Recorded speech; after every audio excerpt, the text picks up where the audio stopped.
Ladies and gentlemen, welcome back. This is Kerry Prestige. We are coming live from Pacific West TV USA, from Pacific Towers, 22nd floor. I'm your host, and today we are honored to have an international guest. Thank you, sir. And I want to mention your titles and the name Yes, sir. properly. Yeah? Today we have Dr. Stanley S.K. Kamau, CEO of Family Matters Foundation and founder and CEO of Nobleman Ventures. And today we will be discussing a very important and timely topic, Yes. the value of the mailman. The value of the mailman. Yeah. But before that, Yes. we have our listeners and viewers all over the world. Yes. Maybe I'm sure you can see several cameras, but your camera is this one. Okay. You can say hi to our viewers, Yes. listeners.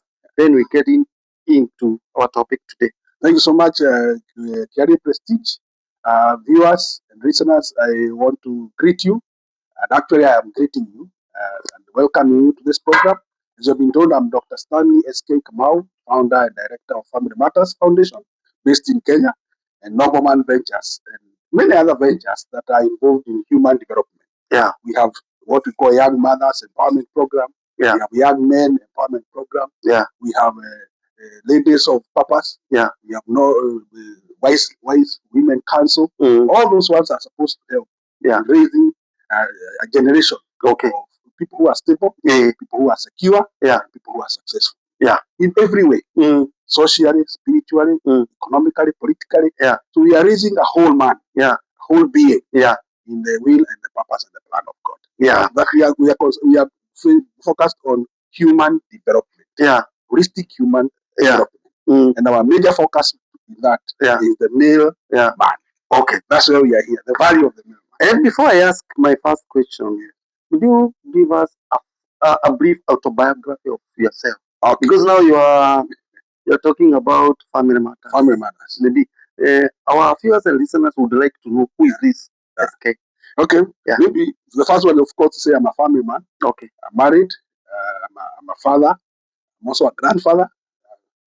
As we are taking this program today, I am a grandfather of a newborn boy called Mwanga Motoria, who is only 1 day old. Okay. So I'm a privileged person, and I'm a teacher by profession, trained. I'm a graduate of Kenyatta University. I'm also a graduate of Northwestern Southern University, and I'm a honorary.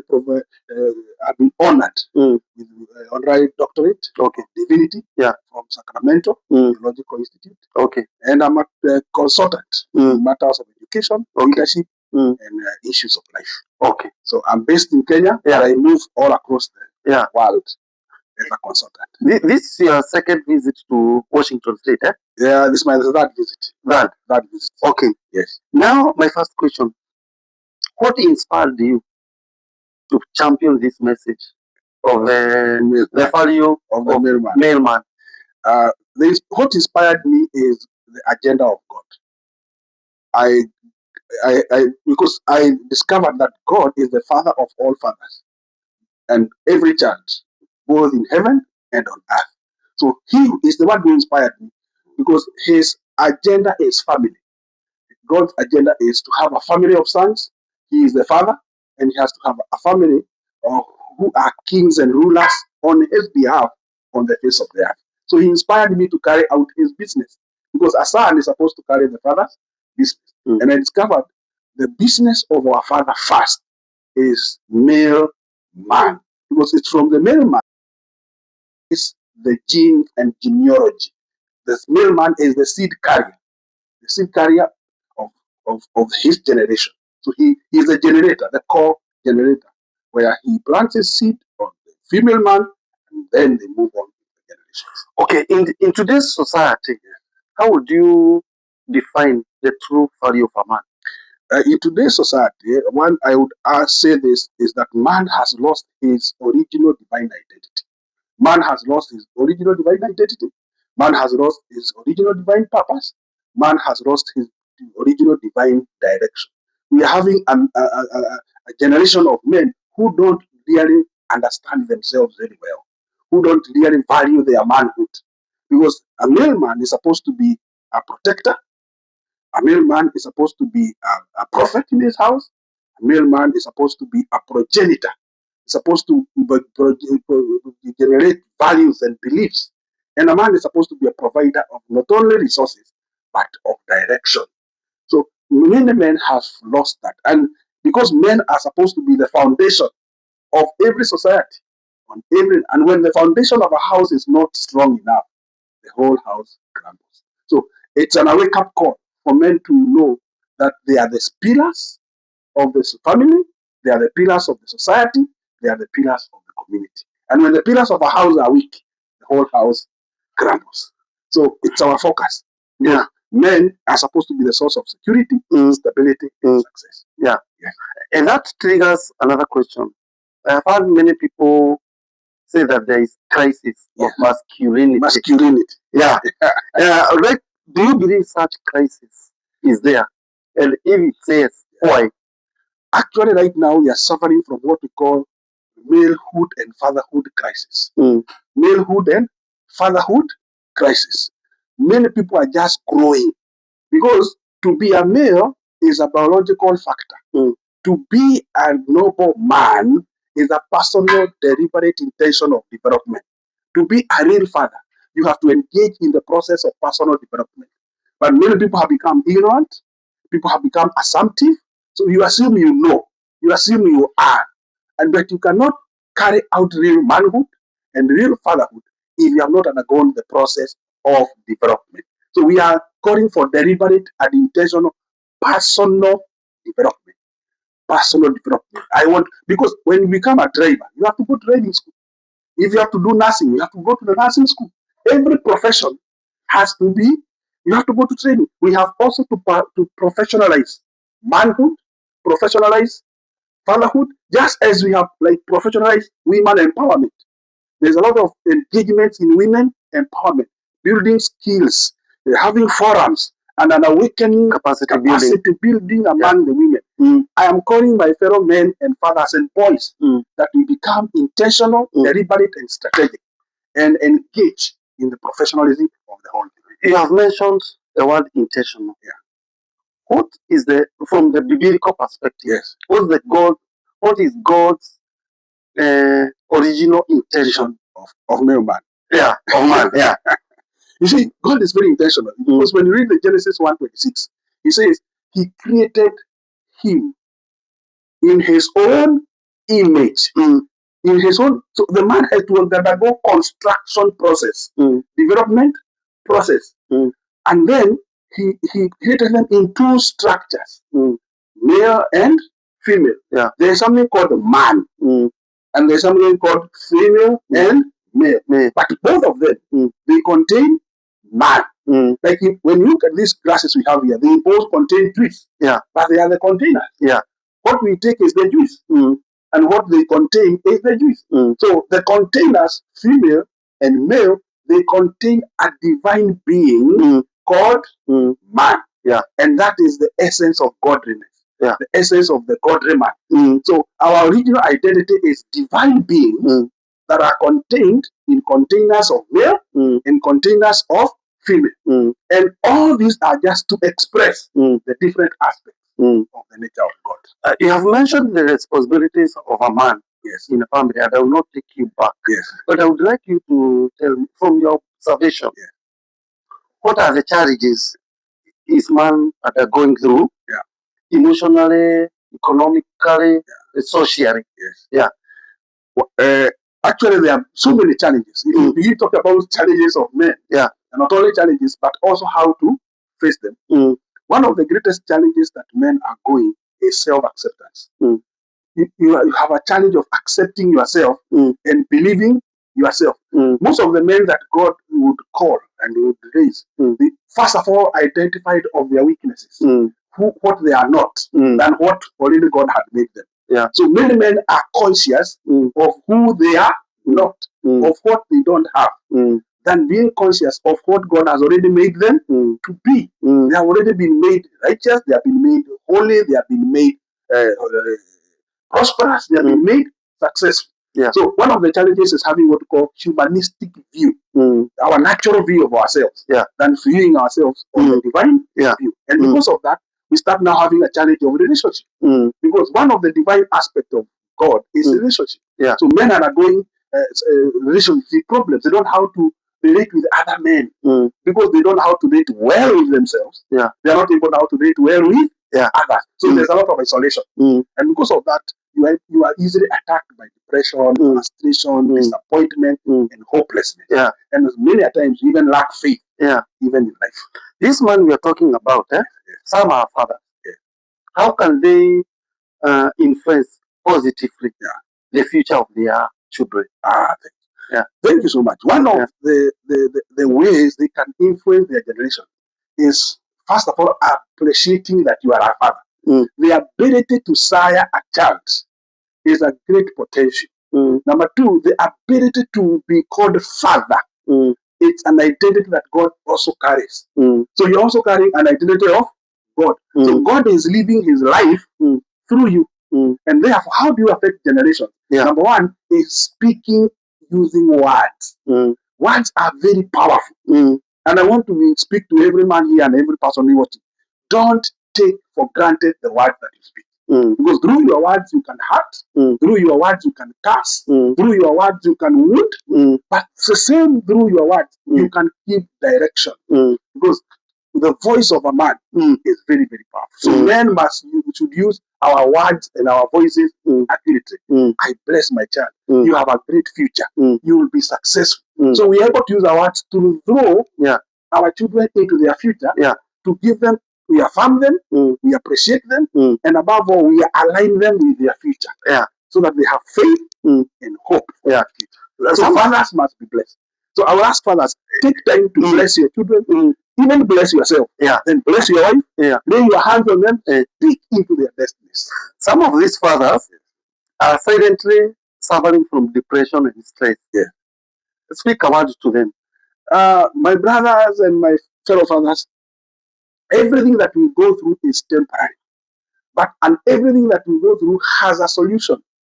One of the aspects that you need to have is, first of all, accept that you have a problem. Because you cannot solve a problem if you have not accepted it. Accept that you have depression. Accept that things are not going well. And use a principle in life. A problem shared is halfway solved. And there's nothing you are going through that has not been gone through by any other man. You are not the first one. That's the first attitude. What I'm going through, I'm not the first one. So I should not think that I'm going something that is strange. So you should be open and be willing to share. Look for confidence.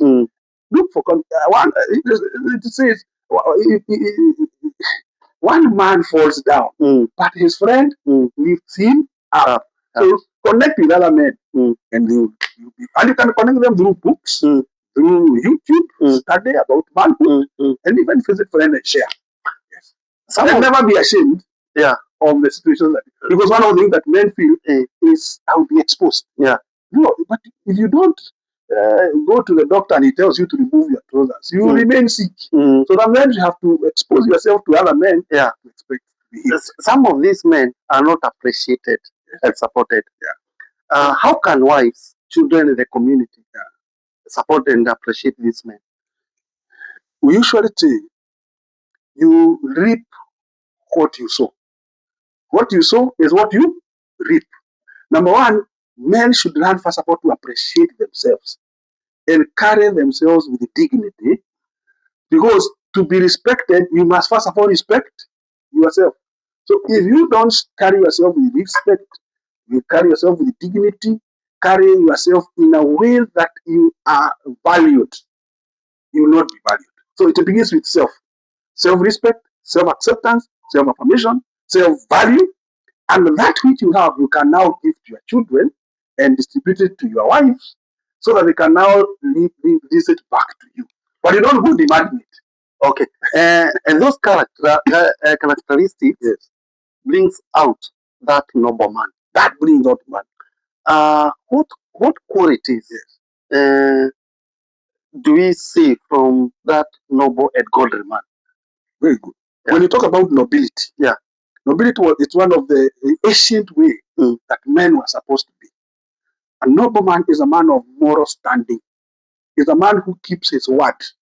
Is a man who his word and his actions are one. There is no dichotomy. What I said and who I am is one. What I am in public is who I am in private. So there is no two men. So he's a man of high integrity, a man that is a model to others, a man who stands by the values that he believes in and he distributes and raises others. He's a very secure man. Yeah. Yes. Is there any role the church can play to bring up, to help and bring up these responsible men? I don't just want to say the church. Okay. Because church is part of. Dr. Stanley, what did you say about church? The role of church? I'm saying the role of the church, not just the church. Yeah. The government, Yeah. the non-government organizations, the social groups, Yeah. they have a huge responsibility. Yeah.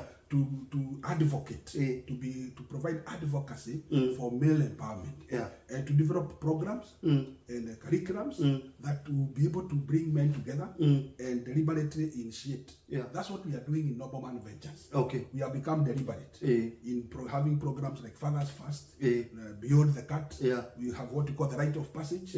So that people, they are taken through mentorship. So mentorship has to be institutionalized in government, in churches, and in organizations. Okay. And also the politicians and the Senate and the Parliament should have laws, that are enhancing male development. Okay. So as it has become very deliberate in rehabilitating girls, in empowering girls, that should be done the same for men. Okay. So it's a huge opportunity. Yeah. You have mentioned senators, members of parliament, members of county assemblies, whatever, depending on the systems. Yeah. They can come up with registrations. Yeah, or legislation. Because you are international. Yes, you're international. Yeah. And who are your audience?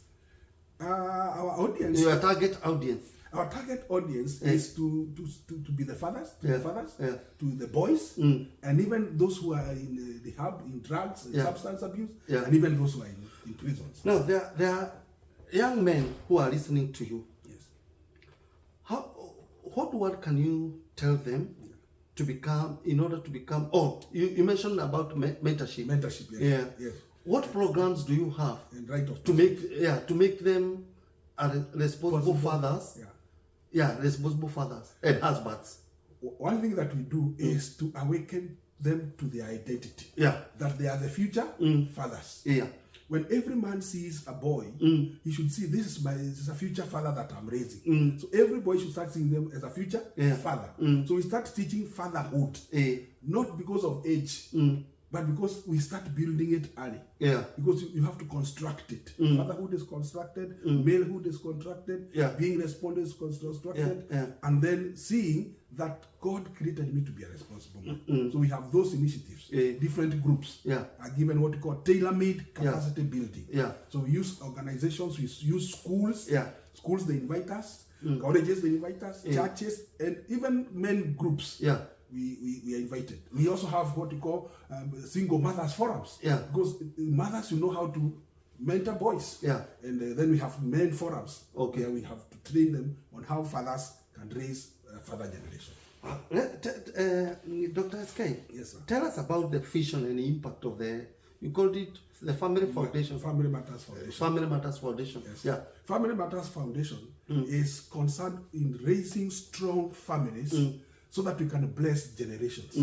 Because we have come to realize as the family goes, so goes the society, so goes the church, so goes the nation. So the family is the incubation center. It's the incubation center. It's where the child is conceived. It's where values are constructed. So it's the most important institution. And in this institution, the key pillar of that institution is the male man. Okay. Because he is the foundation. You know, when you talk about the head, the head is not the top. The head is below. Because that's where everything is sourced. So that's our vision. And when we are talking about men, we are talking about raising noble men that have noble plans and they stand with noble values. And that's why you established Noble Men Ventures. Ventures, Yes. And how does it empower men? It empowers men, one, by providing resources. One of the resources is reading materials. The other resources is bringing men together so that they're able to know what opportunities do we have. So we create platform for men to relate with men, you know, and share. So we have seminars for them, we have trainings for them, and we have one-on-one moment. And also we go for what we call male hangouts. Okay. Male are not, they don't feel much well contained in a house. Men like being out there. Yeah. Even Jesus would have his forums with men out there. Yeah. So I would also challenge churches and organizations. Men need to be men of expedition. They go for to explore, and as they explore, you run values. What are those practical steps? Yes. Yeah, should these men take to increase their value in the society? One is honoring one another.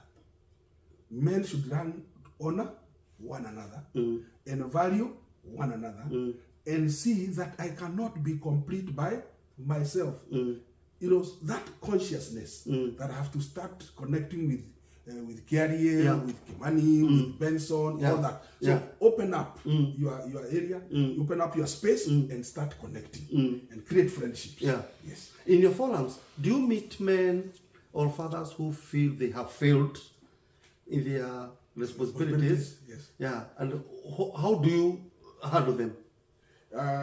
I want to let you know that most of us as men have failed. And we didn't fail consciously or deliberately. No, we not decided to fail. You just found yourself because you are not well groomed, you are not well prepared. It's like going to an exam and you have not read. So you found yourself as a father, you found yourself as a man, but you never read about how to be manhood. So we didn't have that. So we have failed because we didn't have the right tools. So, and I want to tell you, failure is not final. You can rise up, and you may not change the past, but you can change the future. Okay. So you have to focus on the future, not on the past failures. If you could leave one legacy for the next generation, what would it be? A male man. A male man. And that's why today I'm so blessed in my house that I've gotten my first grandchild, and he's a boy. That, like Mwanga Mutoria, is one of the generations that I will raise for the next generation. And above all, I have put myself around with other men. And Kiari is also one of them. Okay. Finally, what is your message to families around the world regarding the importance of honoring and uplifting men? All families should start organizing forums. And you see, even internationally, we have what we call the International Day of Men, the Father's Days. So we should organize those forums, and that just like we have the Valentine Day. Let's start celebrating our men. And men should, if you don't celebrate it, run to celebrate yourself. Call people for a party to celebrate you as a man. Throw a party, tell them, I'm a man, enjoy. So we start celebrating and honoring. And that we honor, it's whatever you honor, this is honor to you. Because of our time, I have received some questions from our audience. I'll read all of them. You summarize them and give us your parting shot. Thank you, sir. One listener is asking us, what is the greatest mistake men make in relationships today? Get that? Can a man regain respect after making serious mistakes? That's another person. Two from Germany. Those questions are from Germany. One from here in Washington. How can single mothers raise responsible sons? Also from Atlanta, Georgia. How can men balance career, ministry, and family? Another one from Kenya. What books or resources would you recommend for men? Another one from Brazil. We have a Kenyan from Brazil. What daily habits make a man successful in life and in his walk with God? And summarize those questions as you give us your parting shot. Everything can be restored. Even trust can be restored. The greatest thing is somebody becoming deliberate. Even trust can be restored. Can be restored. They can be restored. People say that somebody said that trust is like virginity. Once broken, it cannot be. There's what you call secondary virginity. Okay. So there's nothing that can never be restored. Yeah. The only thing is that become deliberate. One of the books I would like people to read, and it can solve all these questions, is the book that was written the most wise man that lived. Okay. Called the Book of Proverbs. Yeah. If you read the book of, it has 31 chapters. So you can read a chapter per day. And that book, just read it as a book of wisdom. Yeah. Because it is the book of wisdom. Yeah. So that's a very good book. Another book that you can read that's very good is written by a man called Dr. Miles Monroe, called The Role and Purpose of Male. That is one book. Yeah. And The Role and Purpose of Woman. Yeah. You should read both those books. They're very, very important. Yeah. And of course, my own book that I've written called Parenting Boys. Yeah.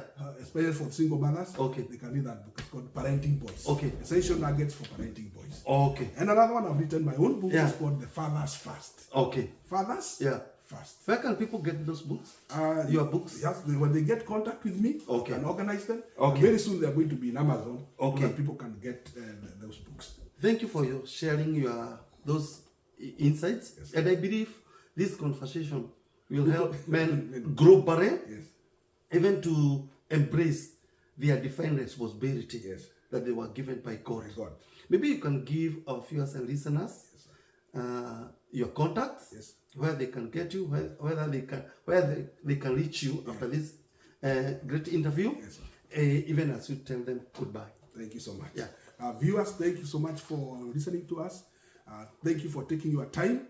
And I believe the word that we have spoken to you and you have listened will bear fruit. You can go into our website, www.familymatterskenya.org.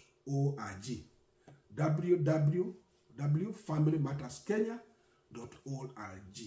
There you'll get all our information. And you can call me direct or even WhatsApp me by calling the number +254 722 673079 722 673079. Or you can go into my social media platforms. They are open. We have YouTube channels. We have Facebook. You can just write Dr. Stanley S.K. Kamau. Dr. Stanley S.K. Kamau, and you shall see all my YouTube, my Facebook, and you can follow us into those social medias. Thank you, Dr. S.K. Thank you so much. I'm Kerry Prestige. I was your host, live from Pacific Crest TV USA, United States of America. Shalom, shalom, shalom. You are blessed forever. Amen.